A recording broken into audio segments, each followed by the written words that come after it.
ವೇತನ ನೀಡಲೇಬೇಕು. ಸರ್ಕಾರ ಚುನಾವಣಾ ಪೂರ್ವದಲ್ಲಿ ನೀಡಿದ ಪ್ರಣಾಳಿಕೆ ಭರವಸೆ ಈಡೇರಿಸಲೇಬೇಕು. ಬೇಕೇ ಬೇಕು, ಬೇಕೇ ಬೇಕು.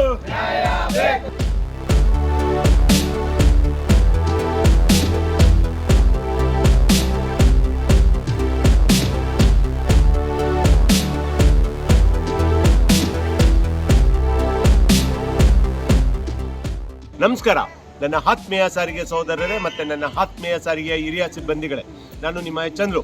ಸ್ನೇಹಿತರೆ, 10ನೇ ದಿನದ ಪಾದಯಾತ್ರೆ ಜಾಥಾ ಇವತ್ತು ಸಿದ್ಧಗಂಗಾ ಮಠದಿಂದ ಪ್ರಾರಂಭವಾಗುತ್ತಿದೆ. ಇವತ್ತು ನಮ್ಮ ವಾಸ್ತವ್ಯ ದಬಾಸ್ಪೇಟೆ ಮಾಡೋಣ ಅಂತ ನಿರ್ಧರಿಸಿದ್ದೇವೆ. ಇವತ್ತು ಸ್ವಲ್ಪ ತಡವಾಗಿ ನಮ್ಮ ಜಾಥಾ ಪ್ರಾರಂಭವಾಗುತ್ತಿರುವುದರಿಂದ ಎಲ್ಲರಿಗೂ ಮುಟ್ತೀವೋ ನೋಡೋಣ. ಬಟ್ ಇವತ್ತು ದಬಾಸ್ಪೇಟೆ ಮುಟ್ಟುವ ನಮ್ಮ ಗುರಿಯನ್ನು ಇಟ್ಕೊಂಡಿದ್ದೀವಿ. ಸ್ನೇಹಿತರೆ, 10ನೇ ದಿನಕ್ಕೆ ಕಾಲಿಟ್ಟಿದ್ದೀವಿ. ಬಿರುಬಿಸಿಲಿದೆ. ಅದರಲ್ಲಿ ಕೆಲವು ಕುತಂತ್ರಿಗಳು ಇಲ್ಲಸಲ್ಲದ ಕುತಂತ್ರಗಳನ್ನ ಮಾಡಿಕೊಂಡು ನಾಯಕರಾಗಿರೋದಕ್ಕೆ ಅನಾಲಾಯಕ ಕೆಲಸಗಳನ್ನ ಮಾಡ್ಕೊಂಡು ಅವ್ರ ಕೆಲಸಗಳನ್ನ ಮಾಡ್ತಾ ಇದ್ದಾರೆ. ಆದರೆ ನೌಕರರು ಯಾವುದಕ್ಕೂ ಎದೆಗುಂದದೆ ಇವತ್ತೂ ಸಹ ನಮ್ಮ ಬೇರೆ ಬೇರೆ ವಿಭಾಗಗಳಿಂದಲೂ ಸಹ ಬಂದು ಇವತ್ತು ನಮ್ಮ ಪಾದಯಾತ್ರೆ ಜಾಥಾಗೆ ಬಂದು ಸೇರಿಕೊಂಡವ್ರೆ.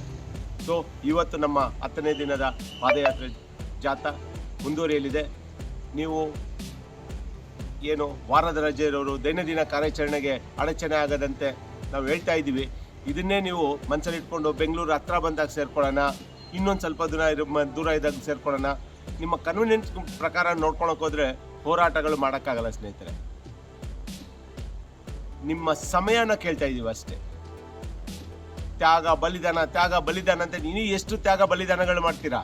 ಎಷ್ಟು ನೌಕರರು ವಜಾ ವರ್ಗಾವಣೆ ಆದ್ರೂ ನಮ್ಮ ಬೇಡಿಕೆಗಳು ಈಡೇರ್ತಾ ಇಲ್ಲ ಅಂದರೆ ಎಲ್ಲೋ ನಮ್ಮ ಒಗ್ಗಟ್ಟಿನ ಕೊರತೆ ಇಲ್ಲೋದು ನಿಮಗೆ ಕಾಣಿಸ್ತಾ ಇಲ್ವಾ?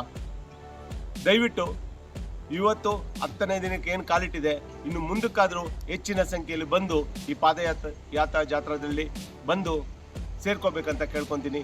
ಜೈ ಹಿಂದ್, ಜೈ ಕರ್ನಾಟಕ.